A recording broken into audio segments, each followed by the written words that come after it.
Bismillahirrahmanirrahim. Assalamualaikum warahmatullahi wabarakatuh.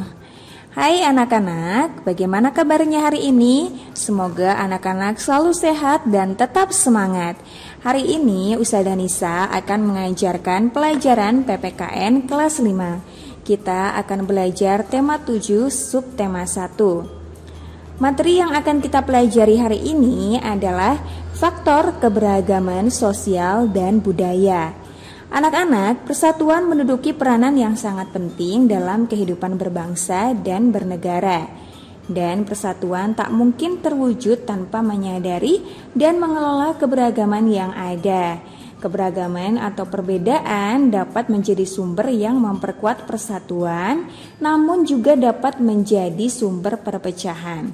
Karenanya, materi tentang keberagaman sangat penting kita pelajari selaku generasi penerus bangsa, sehingga kita dapat mengelola keragaman atau perbedaan menjadi kekuatan untuk memajukan bangsa dan negara ini.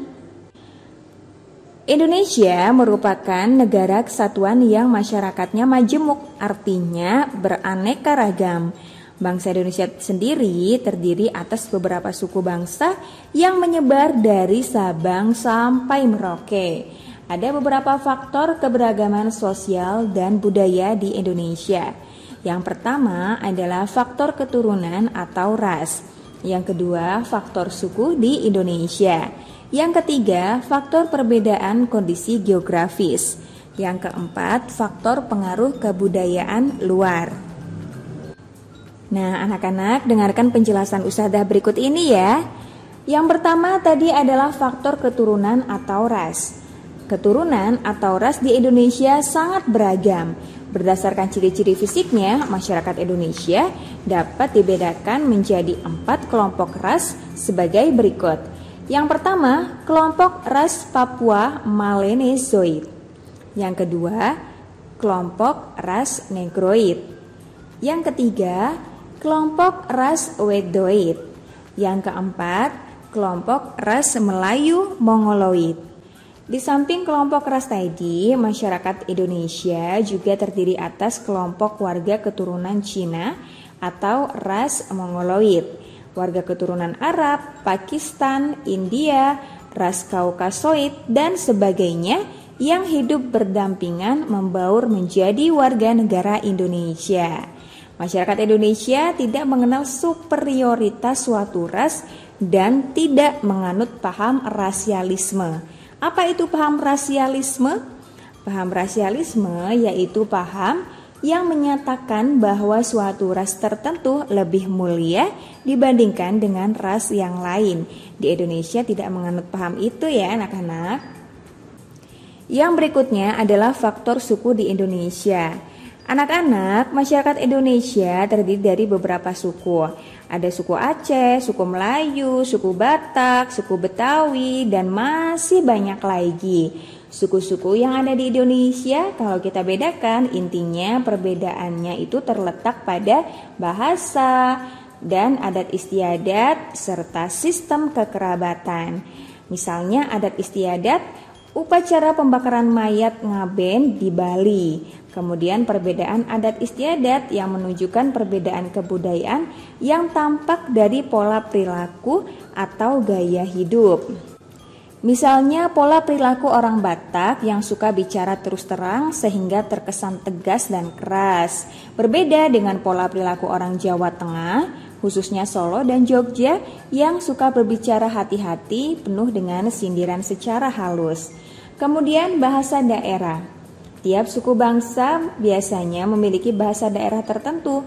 Sebagai contoh, suku Jawa memakai bahasa Jawa dalam melakukan percakapan sehari-hari.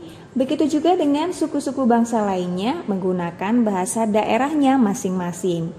Kemudian sistem kekerabatan. Sistem kekerabatan merupakan sistem keturunan yang dianut oleh suku. Nah, antara suku yang satu dengan suku yang lain berbeda. Misalnya, ketika suku Jawa memanggil panggilan untuk kakek, maka dipanggil Mbah, Mbah Kakung atau Mbah Putri. Nah, beda lagi dengan suku Batak, memanggil kakek atau nenek itu panggilannya adalah Opung.